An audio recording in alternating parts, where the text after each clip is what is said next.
এইটো আপোনাৰ নামটো ক'বচোন। মোৰ নাম নিপামণি হাজৰিকা দত্ত। হয়, আপোনাৰ ঘৰ মোৰ ঘৰ কলাখাতে। কলাখাতে ন? আপোনাৰ শুনিছিলোঁ কিবা দাঁতৰ প্ৰব্লেম হৈ আছিলে।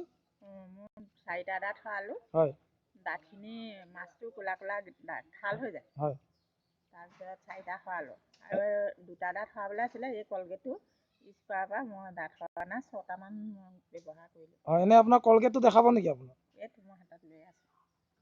এইটো ন? এইটো আপোনাৰ এই বস্তুটো ব্যৱহাৰ কৰি আপোনাৰ চিয়ন ক্ৰিষ্টা এই বস্তুটো ব্যৱহাৰ কৰি আপুনি কেনেকুৱা ধৰণৰ মানে ৰিজাল্ট পাইছে? মোৰ আৰু 2টা দাঁত সৰাব লাগিছিলে, সেই 2টা সৰোৱা নাই, বৰ্তমান ঠিকে আছে। হয়, এনে আপোনাৰ বিষ কিবা অনুভৱ কৰিছে নেকি? বিষ বৰ্তমান নাই। হয়, মানে বস্তুটো ব্যৱহাৰ কৰি ভাল পাইছে। পাইছোঁ। আৰু আপুনি বেলেগৰ কাৰণে কিবা ক'ব নেকি বস্তুটো ব্যৱহাৰ কৰাৰ ক্ষেত্ৰত?